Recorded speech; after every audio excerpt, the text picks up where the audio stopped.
Go.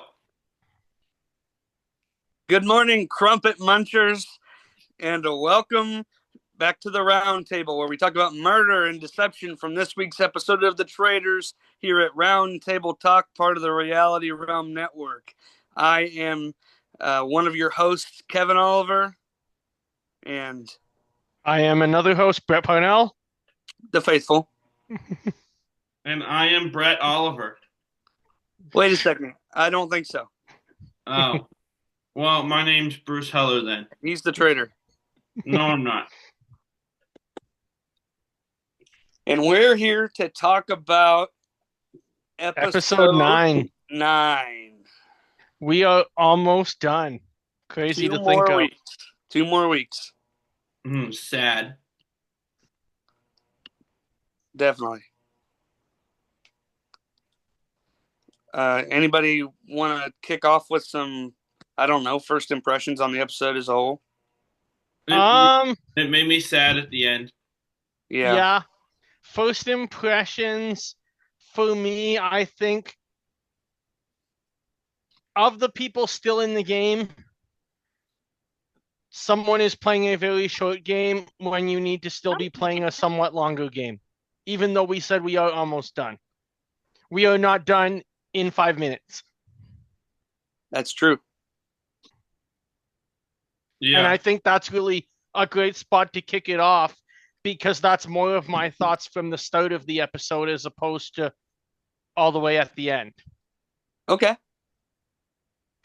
Well, let's get down to it. So we get in, and once again, we're back at the turret. And who knew Danielle and Carolyn aren't getting along in the turret?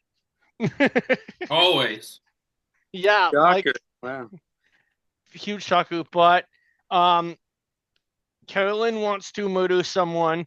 Danielle wants to recruit someone into being a traitor, which is fine. I think recruiting here would be a good strategy for them. But she is hell-bent on only recruiting one person that is her best friend in this castle. And I mean, if you're watching this before you watch the whole episode, that's your problem. But surprise, at the end of the episode, we get to a point where it's like the traitors are going after each other. So no wonder Carolyn didn't want to recruit Britney into being a traitor. Even though it's smart to have that other woman there who could possibly deflect away from you, Britney is not the pick if you want to give Carolyn any shot in this game at all. The common sense pick would be to recruit Gabby if you're going to recruit. Yeah. Yeah. Bruce, were you going to speak on that? I think overall, obviously, this episode was Danielle and Carolyn going out. I think Carolyn did a couple things that sunk herself ultimately, but yes. I mean, Danielle came prepared to the round table, so good on her. Mm-hmm. And we'll get into that in more detail once we get there. For me, I think that if I'm Danielle, then recruiting was the right move, and if I'm Carolyn, then it's not because of that exact thing. That if we were going to recruit, Danielle was only going to recruit Britney, and that would have been absolutely game-ending right there. Yeah. I mean, I'm confused. Same. As someone who's never watched Big Brother, but Bruce is always confused. Whose people in that universe tell me about these players coming on to Traitors. What is it with these two? I thought they hated each other. They made up. But then, that makes for such exciting reality TV. Bring Cara and Loyal to the to the Traitors next time. Well, they were tied at one point too. They just reverted back to the original state. Fair enough. Britney and Danielle, we saw the healing take place on screen in the Traitors. Yeah. So they did hate each other, and I think we saw that to an extent at the beginning of the season. But we also saw like I said, the healing take place in and the good place that they are in now as well. Yeah. This isn't Big Brother Rudolph's Reindeer Games anymore. This is It's the not. Traitors. This is Traitor Rudolph's Reindeer Games. I would watch that show. It seems like Rudolph's Reindeer Games did good. It did. I'm surprised they didn't do another one. Okay, so the thing was that they the network had too many commitments right now to be able to find a time slot for it this Christmas, but they did not completely cancel it. It's still in the universe to where it could come back, and it probably it's on the level of Plus. They took it off Paramount Plus, yeah, but so they didn't officially cancel. It's basically on the level of Challenge USA, somewhere in the middle of nowhere. Yeah, it's kind of floating out there in space, waiting for somebody to grab a hold of it. I say it doesn't need to be Christmas time. Just do Big Brother Rudolph's Reindeer Games in the middle of July or September. No, because that's when regular Big Brother's happening. In September? Yeah. Isn't it done by then? It goes over the course of the summer. No, it takes it usually starts at the end of July. Okay, so do it at the beginning of July. Problem solved. But why would they do that? Why wouldn't they? Because doing it around Christmas time would be closer to like a time when Big Brother is kind of irrelevant and bring it back into the light. Well, isn't it always irrelevant? No. If you and we want to announce a special guest, Devin Walker Monahan from the Challenge is under the hood today. Oh, that just came to me. I couldn't pass that line out. It was right there. I know it's not actually irrelevant. That was just funny, though. Yeah. Bruce is just a hater, everybody. Sure.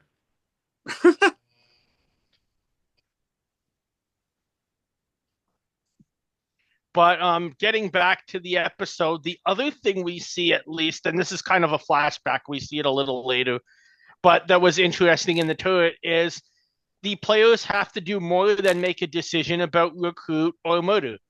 They have to effectively play chess, but to determine what happens in the daily up there. And I messaged Bruce this. I'm curious to know what your thoughts are, Kevin. The first thing that came to my mind when I was watching this was the Traitors is bringing back touchy subjects. The old Survivor challenge that Bruce's favorite winner decided to break in San Juan del Sur. Not alone. That cast collectively broke that. They did. Yeah. And decided to give the win to one of the most annoying people on that season, but no kidding. The most annoying. No, you don't have to digress. Go on a rant about how much you don't like Missy. That's fine with me. That's a topic for Tribal Council chat. Oh, I'm sorry, wrong show.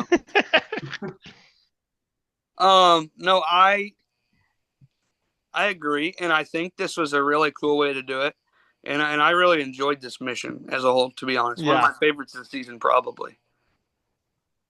All right, so let's get into breakfast. And what'd you make for us? I mean, it's 7:18 at night. Wait a second here. Bruce just turned this into a disco? Yes. Okay. But who cares if it's nighttime? You can eat breakfast any time of day. But do you disco at breakfast? Mate, I usually don't eat breakfast, to be honest, but except for Saturdays. But so when do you disco? If it's not always. Wait, what just happened? I'm not sure. Are we still recording? Yeah, we're recording. What the heck? That's weird. Brett disappeared to his turret is what happened. Oh, maybe Brett is the traitor. Told you. I just texted him and asked if he died. Well, wouldn't you be the one to know if he died? No, because I'm a faithful cosplaying. Oh, he's back from the turret. Oh, look at that. Robert Downey Jr.'s here.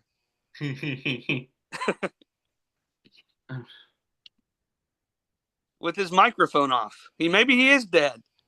He's in his turret right now. Yeah, maybe. He's unmuted.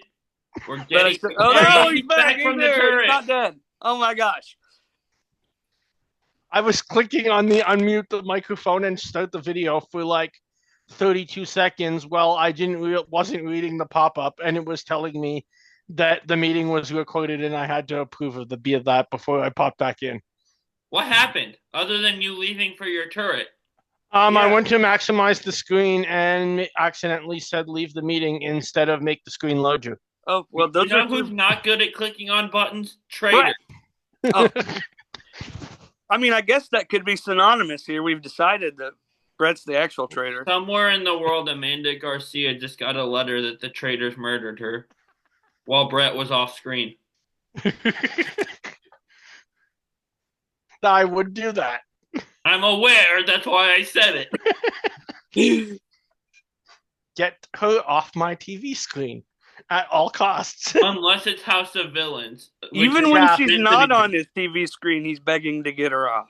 I don't know. But House of Villains is meant to be messy, and I think she would light that house on fire. That would be fine. Brett would just boycott that season. Oh, no. I think he's the one that told me she should be on that show. Yeah. Oh, my. Brett, you're getting soft. Bruce, obviously there's a reason I told you she should be on it. It's so she has to miss a season of the challenge. Well, I haven't heard her name for 41 at all, have you? Or is she? No. She said, we'll get back on topic in a second, but she said she was busy after both Michelle and Tori declined. So take that for what you want from it. Let her be busy. I would judge it's an absolutely pointless season for her to be on the show. Fair. Well, that's all of them. All right, back to... Oh, yeah, we did absolutely nothing without you. I'm not surprised. We basically just confirmed that you left the chat to go to your turret, was all. That's exactly what happened. But, no, back to the Traitors. We get down to... Disco breakfast. Yes, but also we get down to seeing who was murdered, and it's between Sam, Dylan, and Tom. Yeah, which makes me sad because someone I like is gone. You like Sam? I like this murder.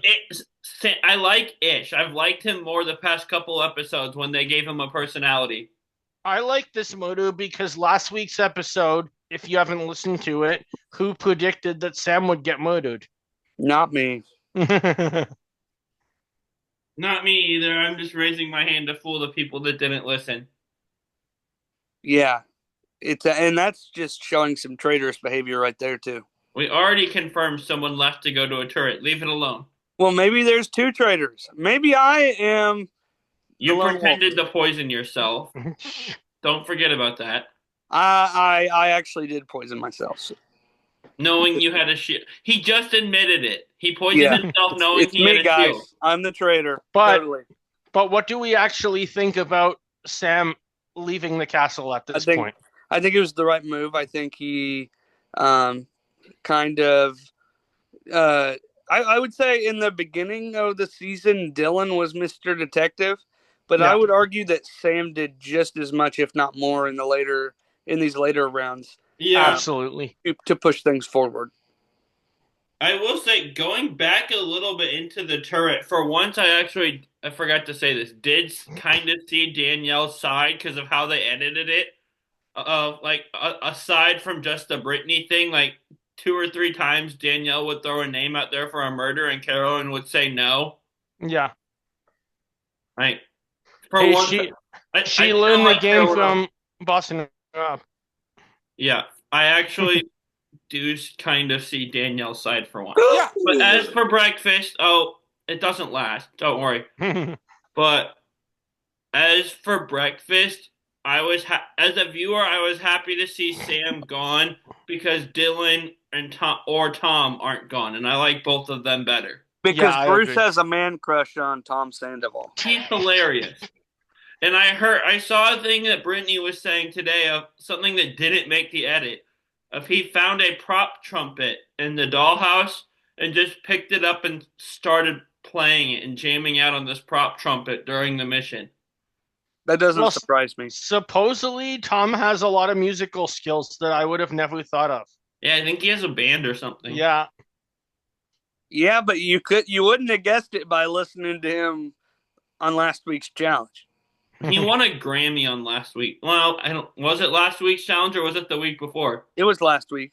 He won a Grammy on last week's challenge. Given by who? You? Just gonna Grammy say that people.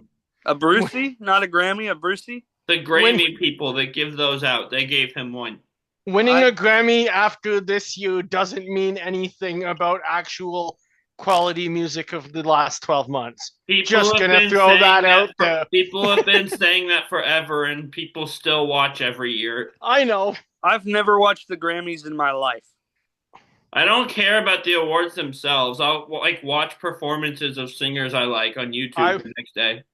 I only sat through it for the first time in 15 years because I was convinced that Tortured Poets was getting Album of the Year, and then she didn't win anything, and I literally just walked off at 12:30 in the morning and was like, that was a waste of 4 hours on Threads.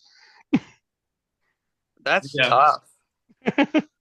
I forget Threads exists. It's because you boycott it. Well, not exactly. Kind of, yeah, but yeah, you do. I just don't. I don't have a need for it, but fair enough. It's just a second Twitter. Yeah, I already have Twitter. I don't need to.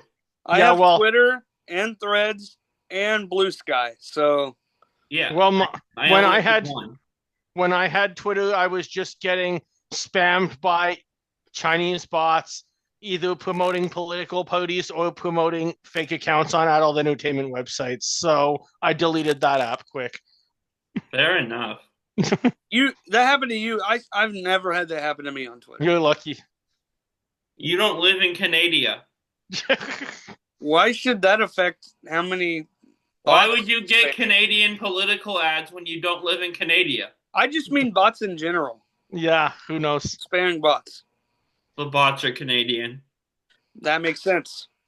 Well, they're from China, which is basically the same thing. Well, they're Chinese Canadian. Either way, once again, back to the Traitors.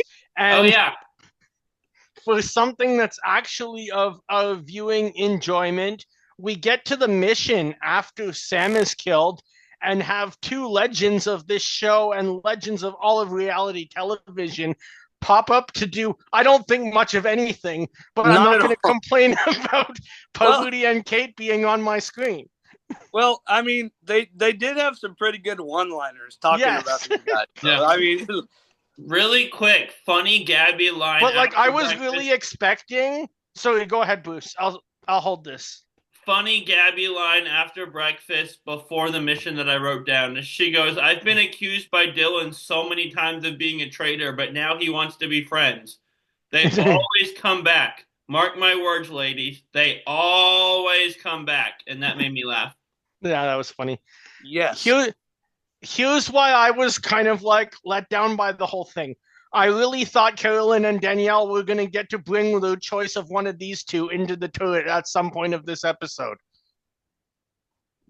That would be way too obvious, I feel like. Yeah, it would be, but it would give them an extra episode of the season on our televisions, which makes Peacock money. I think once Carolyn went home, a fun twist would have been that the two of them got to choose the next traitor instead of Danielle, and it'd just be like, "Hey, that would have been fun." Just a little extra chaos. Yeah, I mean, I think that would be nice in terms of our enjoyment, but for the purposes of this game and what it is and its integrity, that sounds like a terrible idea. Well, what you said was the part I care about. It's good for my enjoyment. Yeah. Just don't ever hope to go on Traitors one day. Well, it's not like I'll be making the rules if I do. No, but assume you're the traitor that is down to 1 has been waiting this whole time, picking off all these other traitors so that you could get your hand-picked person on the turret. But they're not supposed to be picking off other traitors. That's a separate issue. But it's what they do. It's what they do. Whether they're supposed to or not, it's what they do. It's what they do this season. It's what they do every season. We saw Suri pick off Cody and Christian in season 1. Not this directly, though. We saw Dan try to take out Phaedra. We saw Parvati fall because of that, and then we saw. It's what happens. It's what they do. Yeah. It's way more direct and obvious this season. I feel like it's been more indirect in the past. Sure, but if you couldn't go after other traitors, it would be so blatantly obvious that once one traitor falls, they would all fall week after week after week. So what's the point in part of their oath being protecting other traitors then? It's for television. It doesn't mean anything. No, don't have them take the oath if you're not gonna if it's not real. No, it is real. Oaths can be broken at any time. Just look at what's going on in your country right now. Well, that's a different podcast. Hang on. It is real. Because the idea of this oath is I can't blatantly say I'm a traitor and I'm going to go get her and this person is a traitor. Vote them out. That's true. They have to go at it from a viewpoint of them being a faithful. Yeah. I still don't like it. I think if they weren't allowed to do it, I think if they weren't allowed to do it, the show would just be so much harder for a traitor to win and so boring. Yeah, if we're not allowed, if you're not allowed to even point, because then it would be like, look at how the whole castle pretty much knew that Boston Rob was a traitor for a couple of weeks. If the only people that would be defending Boston Rob at some point would become Carolyn and Danielle. And then they would go next. Vote them out. Yeah. Fair enough. The point of the game is that everybody, whether you're a faithful or a traitor, is supposed to be playing as a faithful anytime you're not in the turret. Yeah. And if the rules that were the opposite to where they would have to stand by their fellow traitor all the time, we'd be sitting here complaining about how obvious they are. Yeah. And how there's a flaw in the game for that reason. Exactly. Yeah, I guess then just take the one line out of the oath about protecting other traitors then. That's fair. Because they don't hold to that one bit. And I guess I don't mind that they don't, but don't make them swear to that at the beginning then. Well, like I said, I think it's more of well, your point was that they can't reveal themselves, which is that's a whole that's a whole separate line. Like, right. But here's the thing. Protecting other traitors. Here's the thing, Bruce. If you're not willing to say you're a traitor, then you can't 100% throw somebody else out as a traitor, like confidently say that they are a traitor. Yeah. Because you don't know that, because you're not a traitor.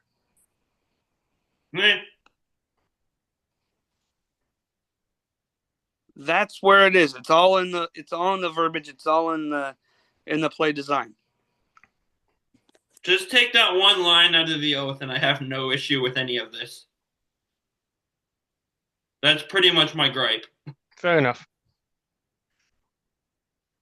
All right, so what do we think of the actual mission and not Parvati and Kate at the mission claiming to not do very much? I loved the giant traitor that moved around on the chest. Yes. That was incredible. I want to know how that works. I would guess it would probably be both robotics and like being the same way a real chessboard works, being able for the computer to program like go to A5 or whatever, and then use the grid for the traitor to move. Not gonna lie, I was assuming that there's some dude off screen with a joystick just moving it around. That was my thought too. Is it was basically a giant remote controlled car and a guy was behind the camera with the remote. That's also very possible. My guess would be what it was, because that seems a lot simpler in theory than the other, but I don't know. Brett could be right. Probably. Because I know like a chessboard is every square has a coordinate A through H, 1 through 8. So you could easily tell it where to go through robotics. But when it was like going to the wrong places first and all that kind of stuff. Yeah. I just feel like it'd be a lot easier for a joystick to maneuver it around. Oh, I'm sure. But hey, this isn't the Christian Hubicki robotics podcast either. Yeah. We'll have Yeah. to table that and call into RHAP when the next Ask Dr. Hubicki comes on. Yeah. Fair enough. What did you think, Bruce, of the challenge mission? It was really fun. This was one of the moments where I think Carolyn contributed to her own demise. Yeah. By insisting that she be the answer for, I forget how the question was worded, but the one where she sat there and said, "No one listens to me." Never put yourself in as the answer. Like, yeah, but you're the only one that says that. And then the answer was her anyway. Just never put yourself as the answer. It gets attention. Think she sabotaged her own game before that. This contributed to it, though. Right. I'm just saying the question before when she was fighting for them to consider Tom, who was the right answer when everybody else was saying something different. Yeah. I think that was where it started. And then when the answer was her, that just snowballed it even further.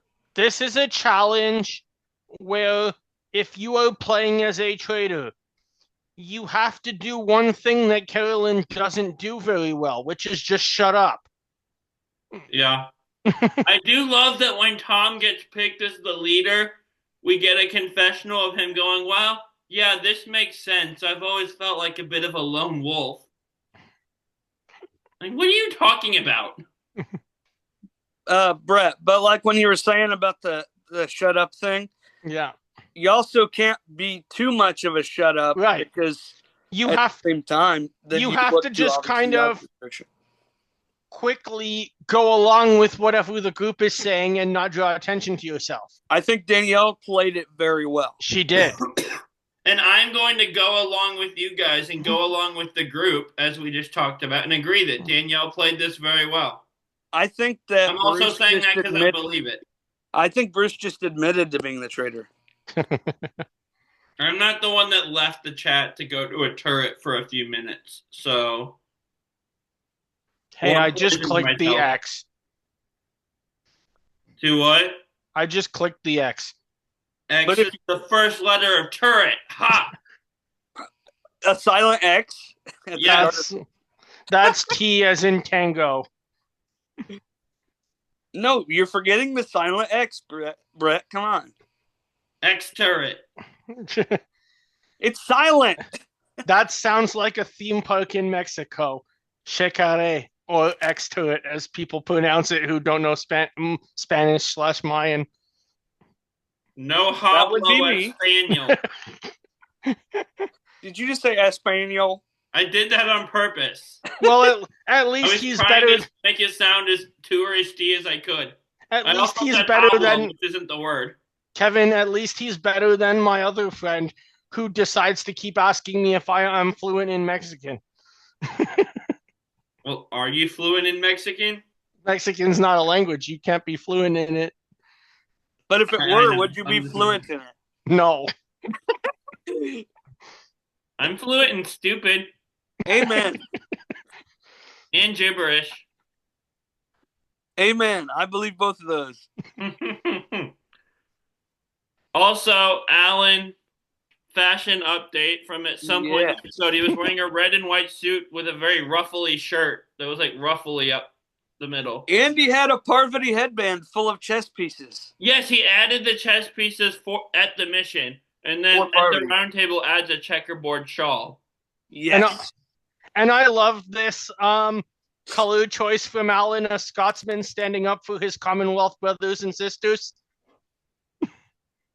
I'm just going to nod. And I have no idea what he's have talking anything about. To add to this red and white? I'm very confused. I don't know what you're referencing. Canadian colors. Oh, yeah, like the flag. Yes, that. Oh, is Scotland's flag red and white? No, No, Canada. I said Scotland is a brother and sister of Canada in the Commonwealth of Nations. Alan is supporting us at our time of need. What time of need? You just won the hockey tournament. You guys are doing great right now. But they were not winning the hockey tournament in March when this was airing. Yeah. Fair enough. Filming. The Canada flag. That's what he's talking about. Yes.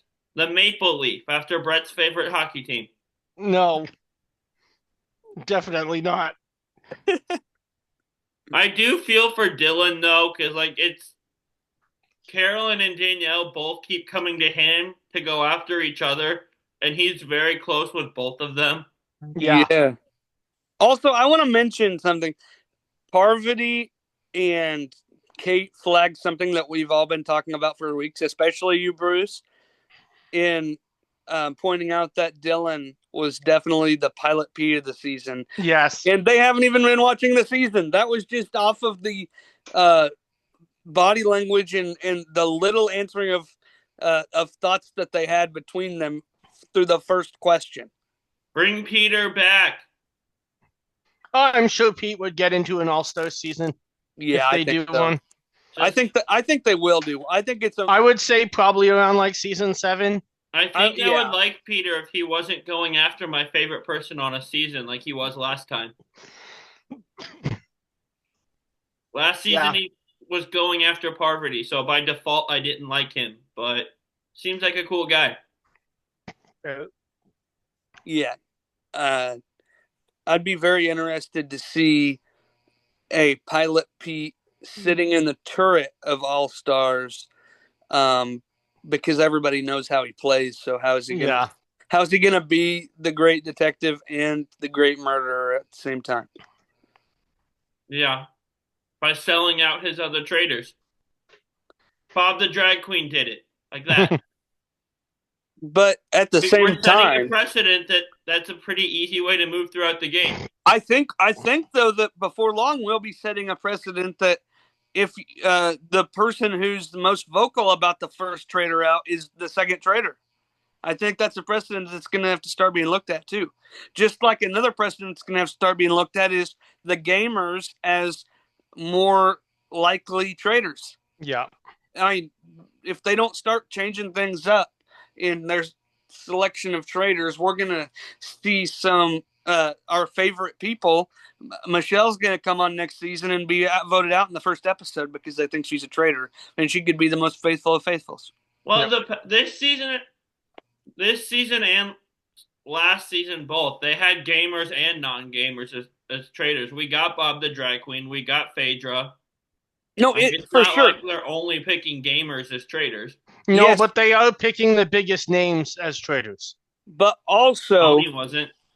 But also, because Rob was there. Well, we had 3 traitors season 2 to start. Well, kind of to start. 2 of the 3. I know that Parvati wasn't chosen by production, but still, 2 of the 3 were gamers. We had 4 by the end of the first night of episodes. Out of the 4 of them, 3 of them were gamers. Yeah. And all of them were chosen by production.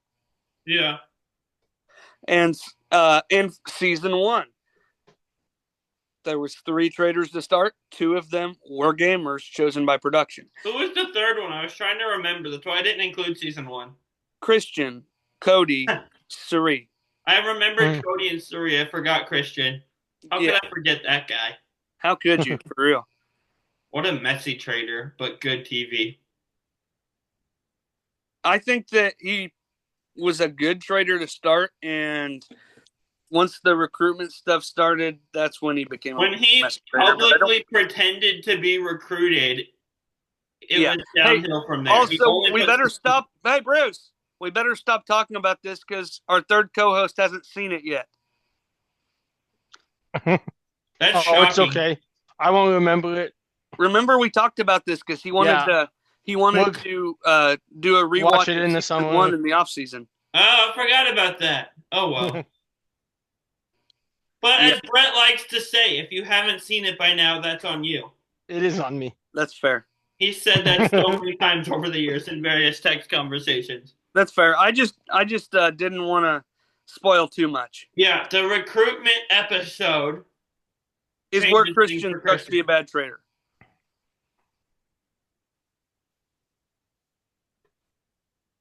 Well, that's a different way to wear the hood. Where were we? I think we were. I'm sorry. We were still at the mission, but I went on a rant about. You started yelling at me and I stopped listening. Oh, the yelling was way after the rant. I went on a rant about the way they pick traitors and who they pick, and Yeah. and the different kinds of meta they're going to start. Well, is there anything we need to cover before we get to roundtable? Meta, Mark Zuckerberg's on the Traitors. No, not that. He meta. runs Meta. Not that meta. Not the business. Oh, it's not any of my business if he's on or not? Yeah. Yes. Okay. He would definitely get banished first just because of his name, though. Good. Let him. I know nothing about him other than a movie I watched about him. So. I haven't even seen The Social Network, so That's I good. haven't either. you're doing better than me. Woohoo! Something. Kevin says I'm doing good at life. I'll take it. That might be a little bit of an exaggeration of my words. Too But- late. It's already gone to my ego. I believe it probably went to your ego before the words even came out of my mouth, Bruce. Yeah, so round table going into it. My note is we get a confessional of Carolyn. Let me find it. Where Yeah. she says she's like hasn't really even thought about her strategy yet. She's just gonna go in and start talking Which was stupid. and start Yeah. going after Danielle. And this was where to me the big factor in her sinking herself. The stuff with the mission was bad, but that could have been recovered. Her going in and not thinking about what she's gonna say ahead of time and just I'll talk and see where it goes. She was not prepared at all for Danielle to have a defense of herself Yeah. and for Danielle to come back at her, and she was very clearly unprepared by that. Which is ridiculous to me because especially in this season, we have seen some of the best arguments for and against both for somebody being a traitor and in rebuttal of that. With Derek to Rob and Rob back, or Rob trying to throw things on Tony, or Rob. We've seen a Bob the Drag Queen prior to his week of getting attacked by Rob. All these different people are coming up with these great arguments. Why would you not go into the round table knowing that you're going to be a target? Somebody's got to either fight for somebody else or defend themselves without some kind of argument. It's dumb. Yeah, Yeah. it is. And it's not characteristic of her to just go into something without any sort of strategy. You're right. Oh, big yawn. Mostly it's just cold. I do love Carolyn's exit, though. Yes. Mm-hmm. But, yeah, her, Here's- Go ahead. I was just gonna say, here's what I was gonna say earlier though. So Carolyn and Danielle go at it, and it's clear, yes, that they've got a traitor. But do we all think that Danielle might have been a bit too aggressive with trying to get Carolyn seen as a traitor, that she is going to become the new Boston Rob at the next roundtable? Well, That's I think what I'm she rooting is for. either way. I think that's going to happen either way. Because I'm just going to go ahead and say it now because it kind of fits in with our whole thing. When the ultimatum gets put at the start of the next week's episode, my take is that instead of Danielle going along with either recruiting somebody else or working with Carolyn when she had a chance, she threw away her own game to give her best friend the whole game. Britney is going to win this season. I don't think so. Interesting. I kind of think that's what. I mean, I'm rooting for that, but that also seems very likely to me. I think Danielle's got heat on her now. No, I don't think a Traitor's going to win at all. I think this is going to be a faithful win. I'm not even convinced that there's going to be a Traitor at the Fire of Truth. I think at this point, either Britney wins as a traitor or it's a faithful win and it's Dylan and Gabby together. Are my two possible ending predictions. That's fair. Either of which would make me happy. That's fair. My whole thing is Danielle. I think we can all agree for sure she's gone next week. Yeah, hopefully. That's where we are. Not only do we think she has heat on her, we hear after the roundtable is over that they're speculating, saying that this feels way too much like Boston Rob going after Bob the Drag Queen. That was the exact quote. Yeah. But Danielle's out of the way.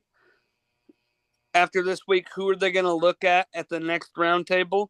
I think it's going to look at the most guilty person left out of anybody that's left. And there's only one of them still there that has been in anybody's mouths besides Tom being in Dolores' mouth and Dolores being in Tom's mouth.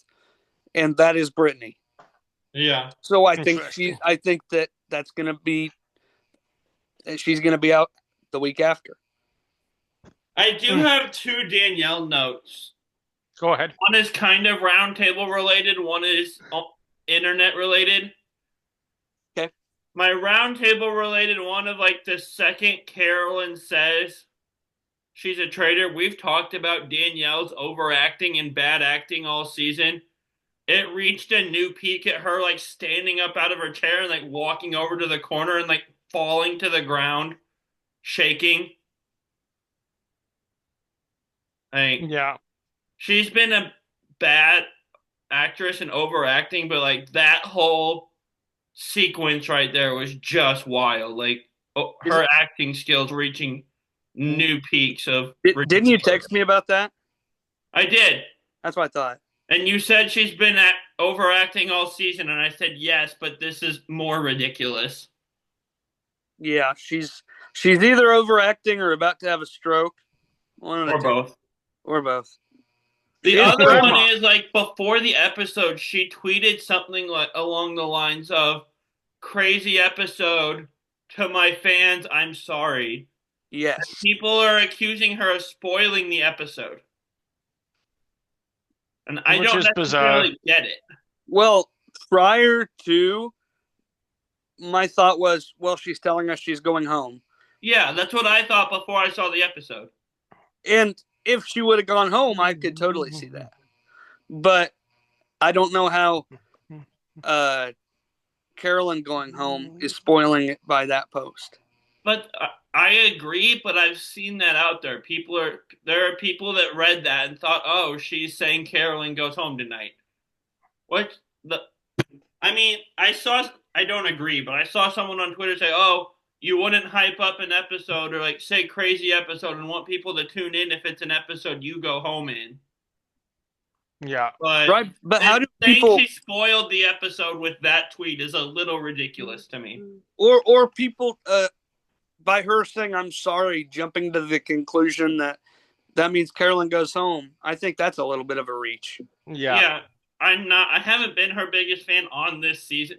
She seems fine off of the Traitors, but I don't have any issue with this tweet, to be honest. Mm-hmm. So, after roundtable, but wait, hang on. I had one other thought coming from the roundtable. Sorry. And it actually came when I was watching TikTok earlier, and Survivor Swifty on TikTok made a post talking about how Tom and Dolores are idiots for voting for each other instead of for Danielle or Carolyn, and how funny she thought it was that they did that, because those votes, kind of being throwaway votes, kind of decided how things were going. Like, if they would have actually voted, Danielle could have been going home right now. Yeah. I could have seen that. Yeah. I thought the same kind of thing when I saw those votes. As I'm like, where are these two votes coming from? Like, I understand why they're doing it, but from a gameplay perspective, it's stupid. Yeah. Especially this late in the game. Yeah.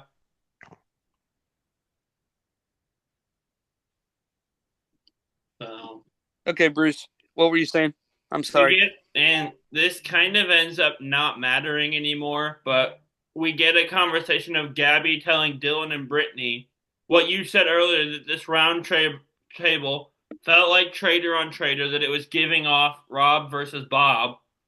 And we kind of get a confessional of Britney seeming to genuinely consider it and wonders if she's still alive. And my thought here was, are we going to, at this point, I was thinking, like, is Britney going to realize this and do something after this whole buddy episode? And of course, that is nixed, because she's going to be forced to be a traitor now. Unless she wants to die. Yeah. Which, why would you? Yeah. Unless you're Peter. I genuinely believe if Peter was presented with that choice, he would have chosen death. I wish we would have been able to see that. Because they tried to recruit him, and he denied, knowing he would be killed soon. Mm-hmm. So if it was a direct join or die, I feel like he might choose death, honestly. It's possible. But I'm curious where Britney would have gone with this if it wouldn't have been for the events of the turret.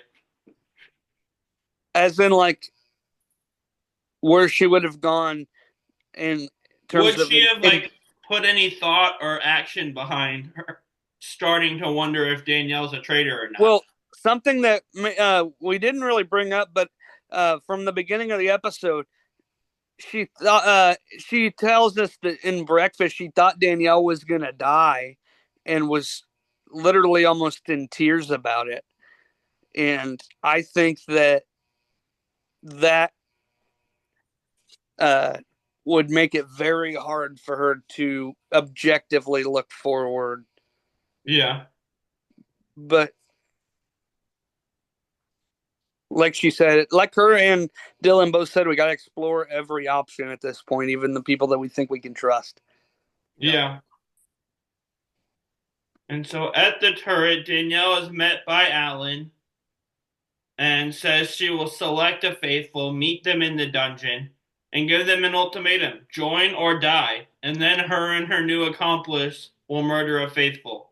I never understand what's the point of this join or die, because I mean, I know we say Peter might have not, but I mean, what's the point of giving a choice that's not even a real choice? What's the point of saying go to the edge of extinction or leave the game? It adds a little bit of drama. I mean, you could have just left the game, Sandra. Sandra went to the edge, then chose to leave because there was no pass. The first Edge of Extinction season, they gave them a choice. Yeah. And then the second Edge of Extinction season, they realized nobody's going to not take the opportunity. So we're just going to send them. Or they just wanted to force Sandra in her late 50s to sit on a boat ride all by herself in the middle of the night for like 2 hours. They wanted to spark all the online debates of if she quit or not. They knew it was coming and wanted it to happen. Oh, yeah. She did not quit, by the way. That's right. So this is kind of where the episode ends, is Britney gets this letter that she's being summoned to the dungeon. Britney is in a prison cell, and she does not. The episode ends before she sees Danielle approach her. Yeah. She sees a traitor, but the hood is still down. Yeah. Like that. Like that, yes. Wait, is that Danielle Reyes I see? No. Bruce. Cosplaying as a traitor again, not a real one. Gotcha. You're so good. Anyway, now that the episode is ended, it is prediction time. Assuming that Britney's not gonna be the first person to make the dumbest decision ever and voluntarily walk out of the game instead of becoming a traitor, who are Danielle and Britney going to kill? Carolyn.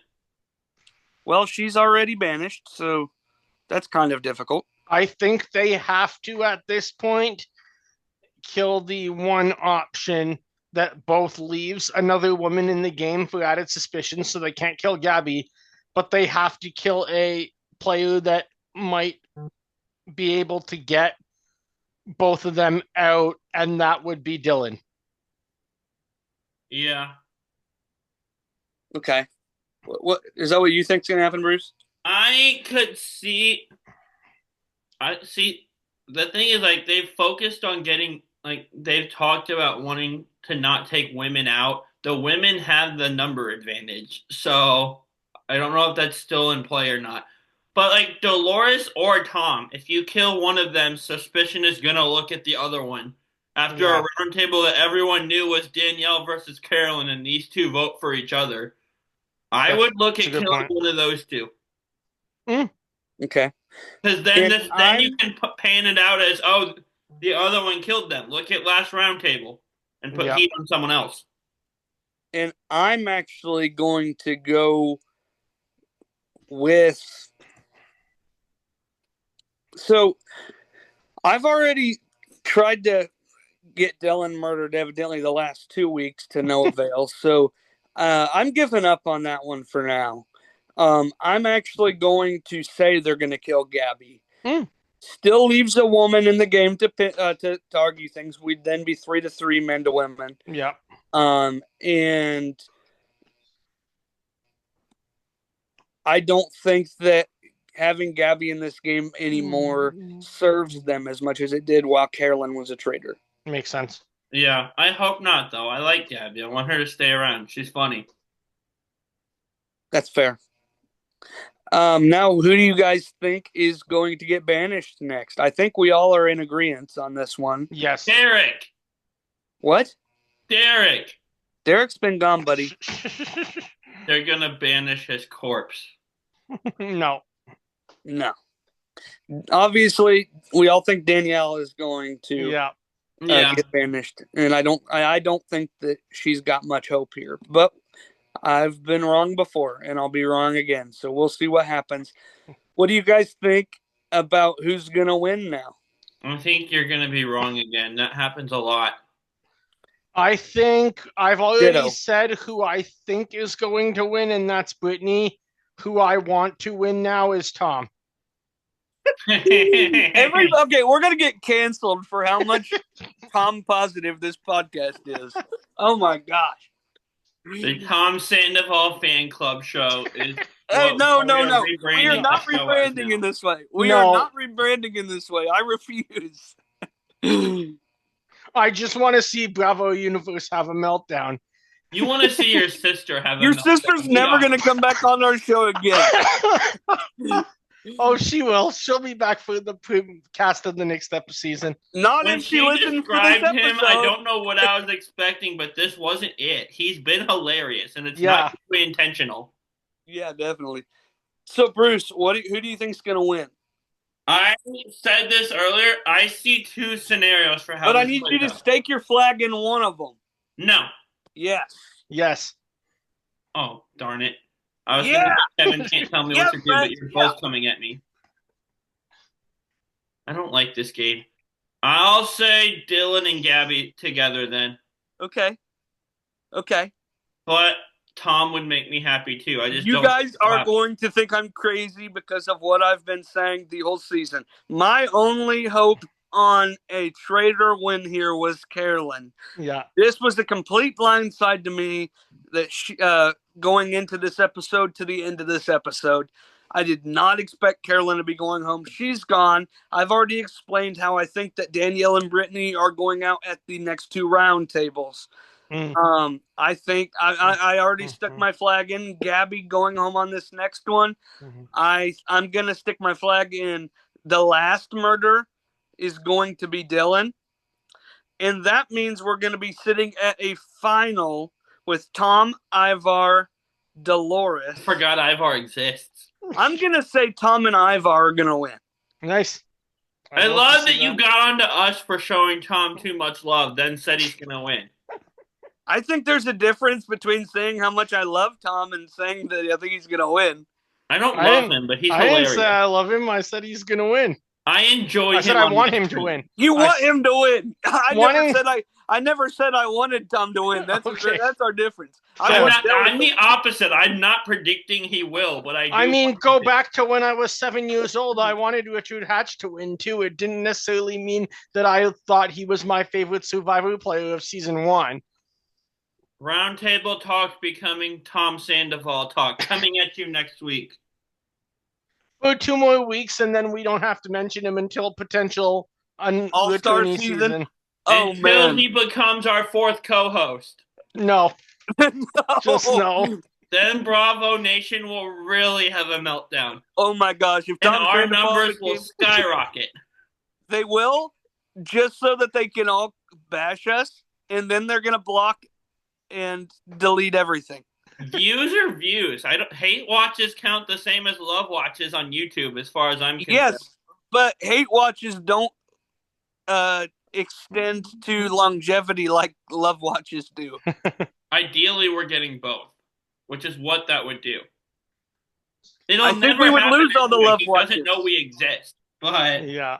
Well, he might if he finds out how much love we're giving him.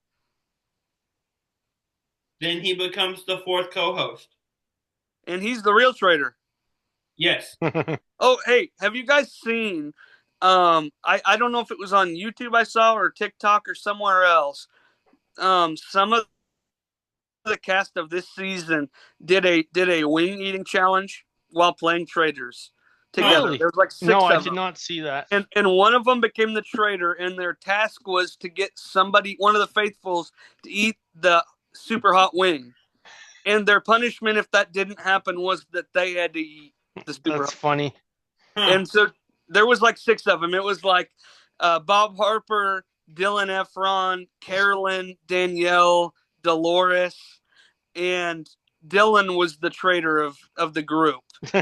And Dolores did eat the hot wing. Traitors meets hot ones. Nice. Yeah, it was awesome. Nice. Hot ones is great. I've never watched Hot Ones, actually. I don't know if I've watched a full episode. I've watched clips on YouTube. Oh, yeah, makes sense. The guy's funny, though, and he gets good guests. Anyway, don't get murdered. Check out the other Reality Realm shows, Tribal Council Chat, New Generation Challengers. Watch Pit Stop Pals on YouTube. And yeah, otherwise I'll cry. He did cry this week. He texted me that he was crying. I don't think that actually happened. I don't think he said he was crying. But I didn't say I was crying, but I was sad. And with that, don't get murdered.